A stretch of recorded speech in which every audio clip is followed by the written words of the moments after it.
right, so today we're going to be making the stir-fried rice in an Indonesian style. And there's a number of different ingredients in this dish, but one of them is sliced chicken breast. And whenever I need any part of a chicken, I always start with cutting up a whole chicken. I mean, it's a very basic, simple thing to do in the kitchen, and it can save you a lot of money and give you a lot more versatile product. Plus, you get the bones, which you can use to make a stock with. So I'm going to start by separating the leg and thigh from the breast. So I'm just cutting through the skin. I'm going to break the joint. Find the keel bone, which is that hard piece of cartilage that separates the two breasts. And we're going to cut down along that piece of cartilage, straight through the wishbone, and start to cut the breast meat away from the cartilage. All right. I'll get the meat off of the ribs, follow the ribs all the way down to the wing joint, and then just split the wing joint. All right. Half of the wishbone is right here, and this is really the easiest way to get it out. Just cut through it and then pull it out later. And repeat the same on the other side. I'm going to cut on the right side of that keel bone this time. Separate the flesh. Get all the way down to that wing joint. Cut through the wing joint. All right. Now we have a second breast. Let's get that wishbone out.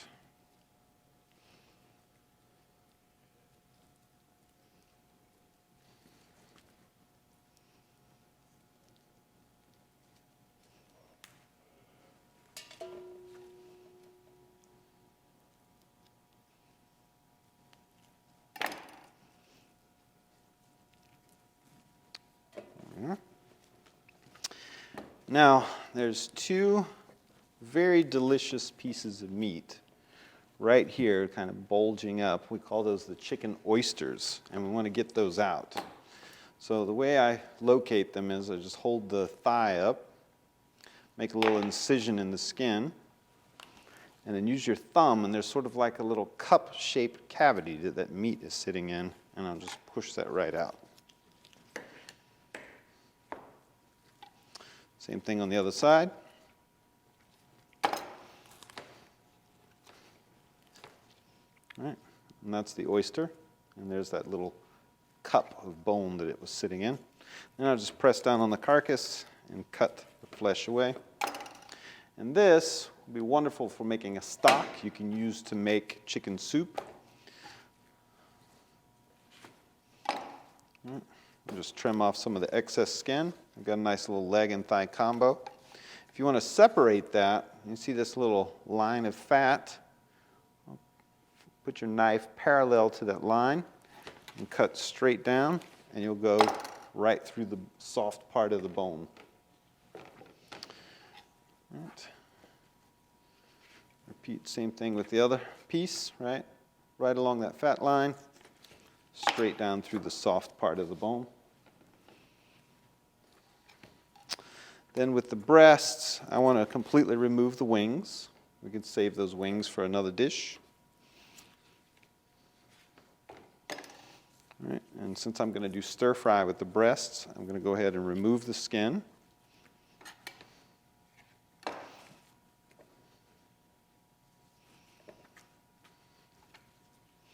separate those chicken tenders.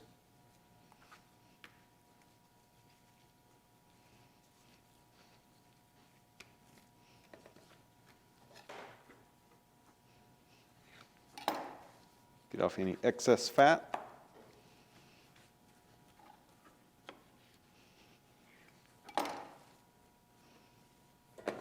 There we have two breasts and two chicken tenders ready to slice for stir frying.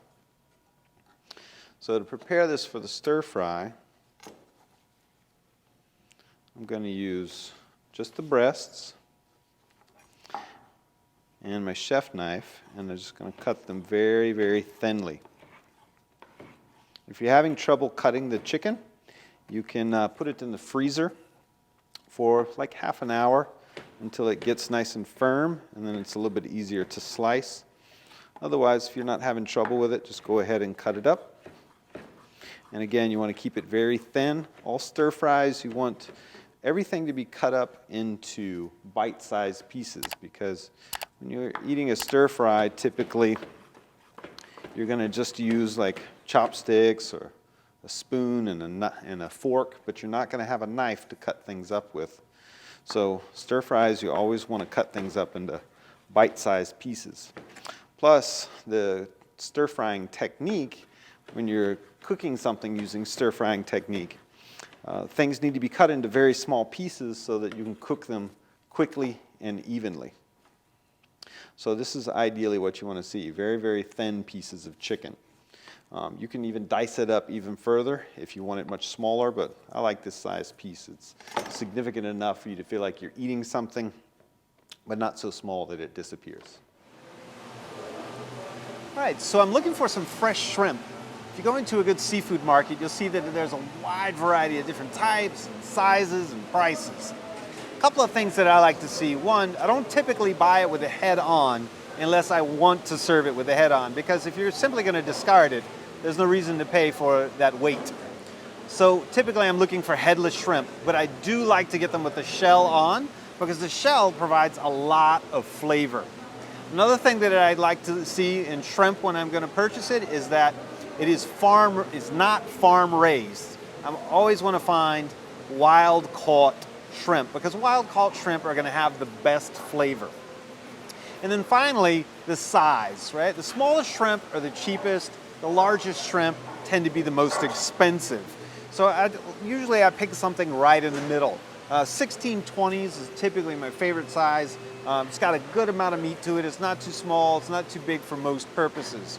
So the 16/20 wild caught shrimp with the head off and the shell on is exactly what I'm looking for. All right, so we found what we were looking for. We've got the shrimp sauce, right? It's very, very aromatic, fermented mixture of shrimp, heavily salted, but really the fermentation in the shrimp brings a lot of flavor, and this is absolutely perfect, exactly what we're looking for. You can see in this section in good Asian markets, you're going to see a wide variety of different fermented products, in particular shrimp. Just try to stick with the country that you're working with, because you'll notice some subtle differences between how they prepare that particular fermented product. All right, so now we're back in the kitchen. We've got some shrimp and squid to prepare for the stir fry.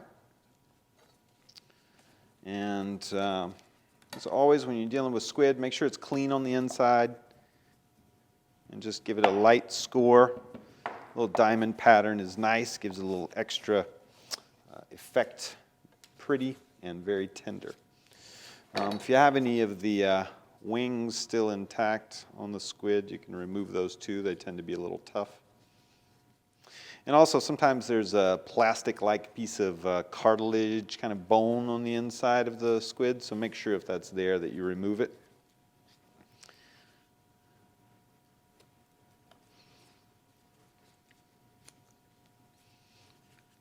All right.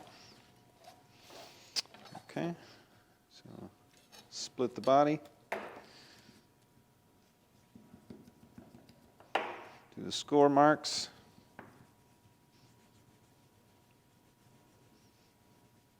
And there's the diamond pattern that you're looking for. Okay.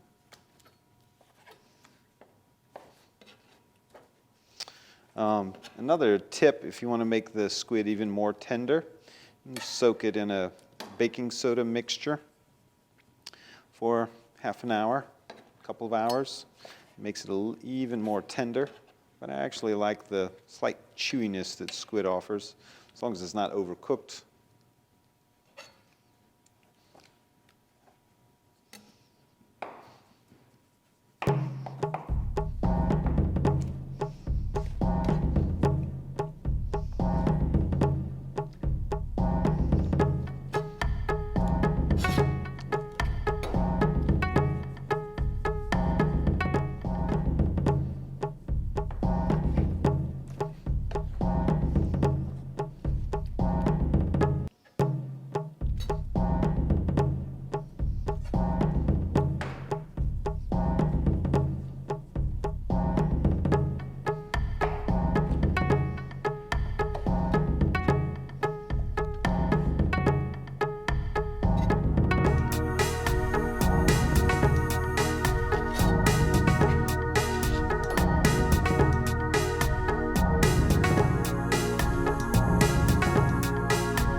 All right, and then with the shrimp, we also want to cut those up into pretty small pieces.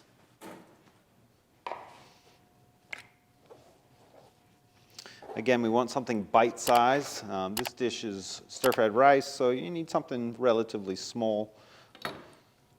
I also have a few squid tentacles here.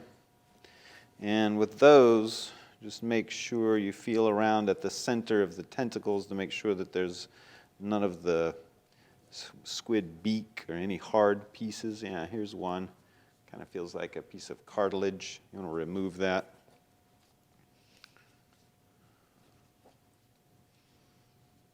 Yeah, there's another piece.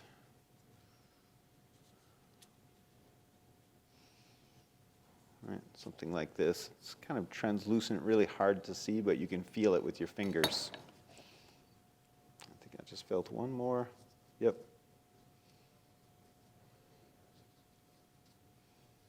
Yeah. Those two little pieces, we'll remove all that. All right. Now, just cut up the shrimp into little thin slices. You want something bite-sized. Nice thing about cooking seafood and things that are cut up into very small pieces is they cook very quickly.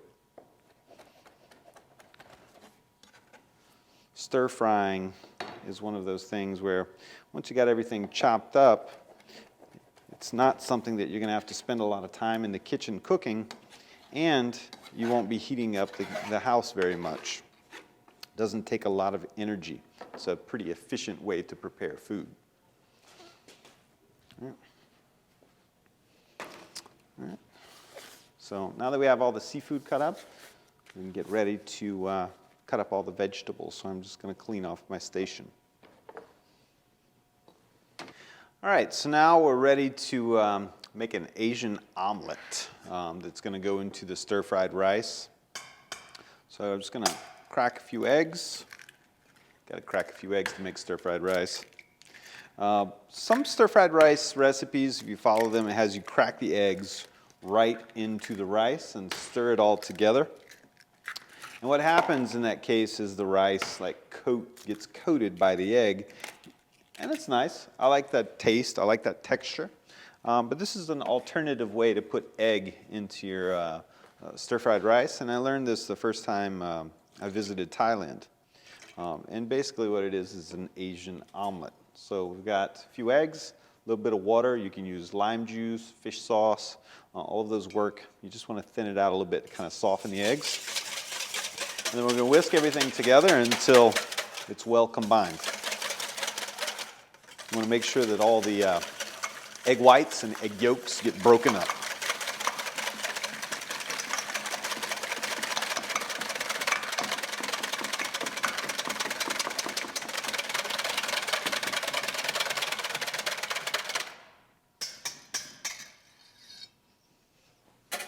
All right. And we're going to go over to the wok. We're going to get the wok nice and hot, and we're going to need a little bit of sesame oil. I like to use the wok shovel for flipping the omelet over. You just want to wait till the wok starts to smoke. Make sure there's no water in it at all before you add oil, otherwise it will splatter. So add a little bit of oil. Make sure the oil coats the walls of the pan. I'll add the egg. When you add the egg, it should sizzle from the heat of the wok. And then you want to rotate the wok. Let some of the uncooked egg spill onto the sides. Scrape down the part that's already cooked. And let it continue cooking. And reduce the heat just a little bit. And again, letting that uncooked egg spill underneath. Now this is not a French omelet. French omelets, they like them very pale and golden. Asian omelets, you want to get them nice and brown, rich color. Think of it more like a steak.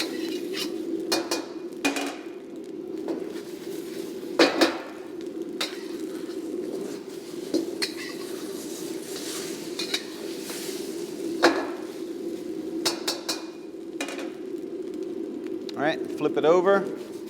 Let it cook a little bit on the other side.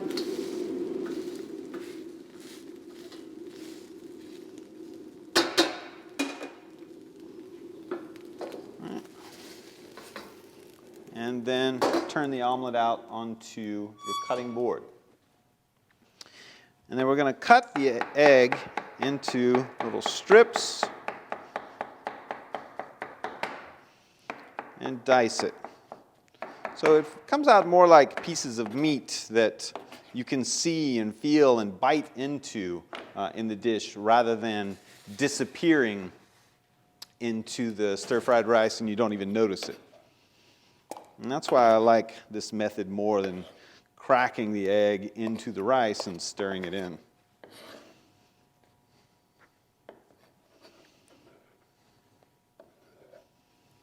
All right.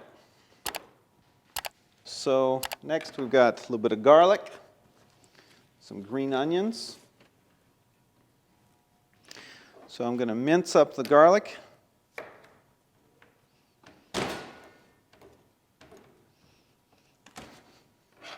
Start by smashing it on the cutting board.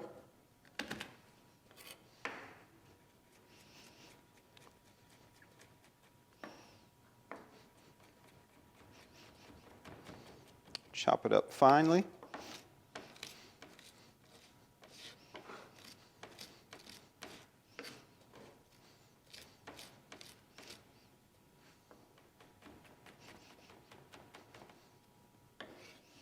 All right.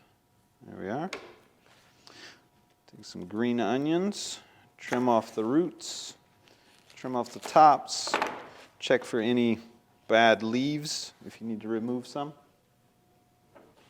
And then we're going to slice it on the bias, nice and thin.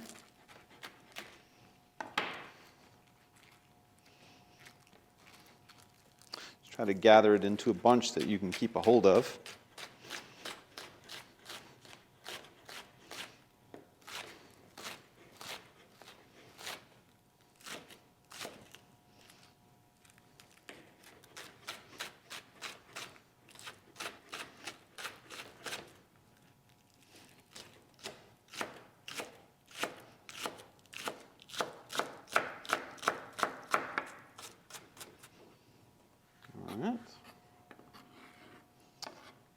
And we are ready to cook. I like to stir fry with sesame oil because it lends a lot of flavor to the dish. You don't see this in every style of Asian cooking, but it is fairly common in Southeast Asia.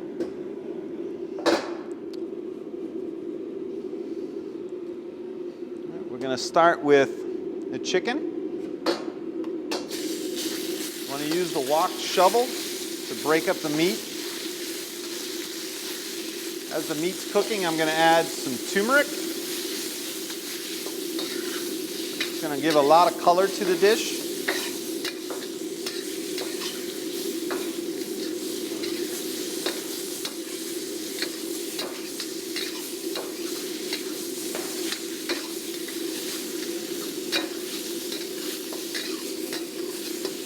Continue stirring until the chicken is no longer pink.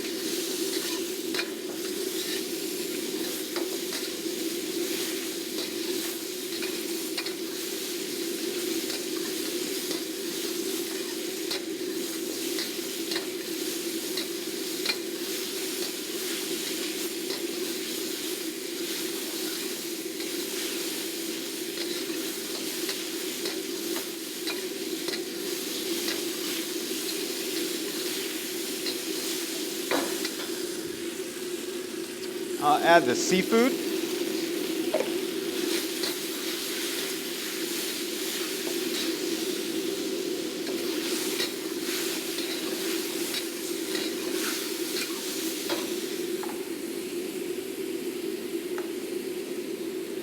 I'm going to pull the seafood to the side, add the garlic right into the bottom of the pan, and let it start to cook. I like to add it a little bit later because when you're cooking the chicken, the garlic tends to burn if you add it in too soon.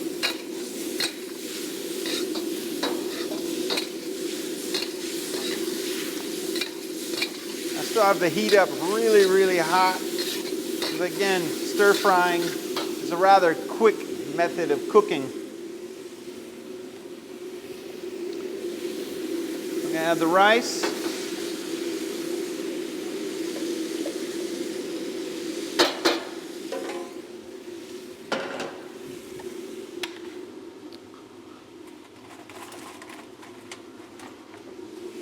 One of the key flavoring components of this dish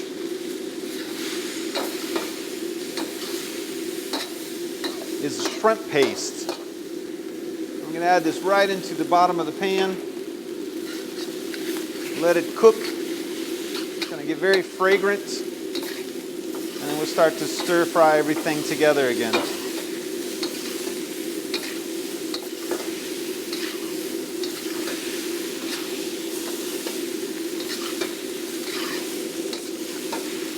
Stir-fried rice is an excellent way to utilize leftover rice.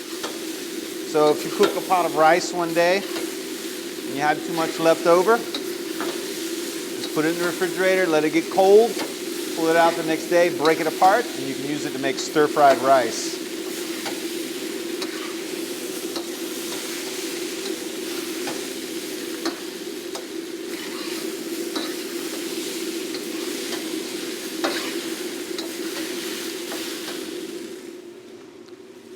The heat in this dish is going to come largely from dried chili flakes. I'm going to add fresh toasted dried chili flakes.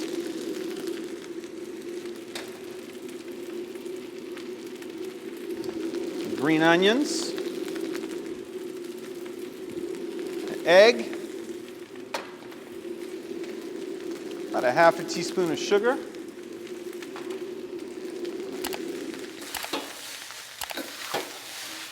And at this point, you can turn the heat off.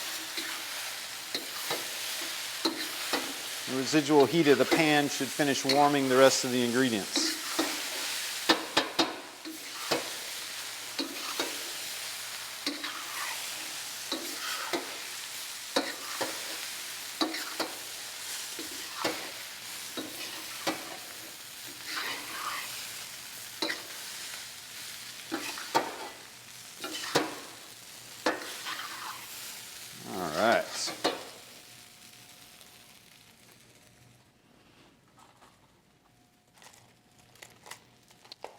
I'll check on the seasoning.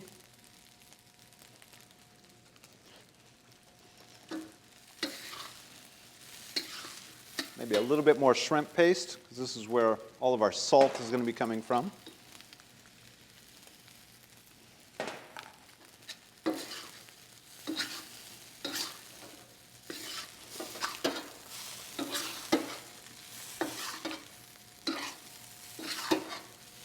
You can adjust the heat if you'd like by adding more chilies. I think this is perfect. It's got the right amount of heat for me. Indonesians tend to eat things very, very spicy, as do most Southeast Asians. But you can always adjust it to your taste so you can appreciate all of the flavors, not just the spice. All right.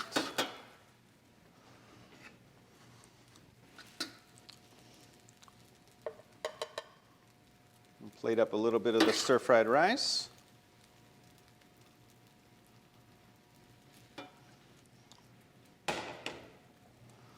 Add some chives. Add some green onions. Some freshly chopped cilantro.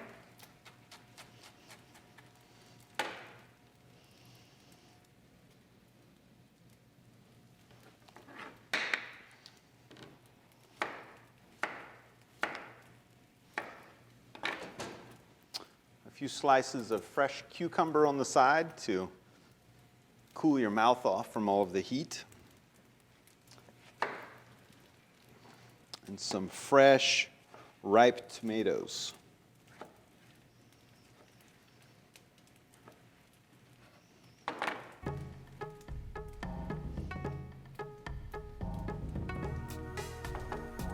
And there we have Indonesian fried rice.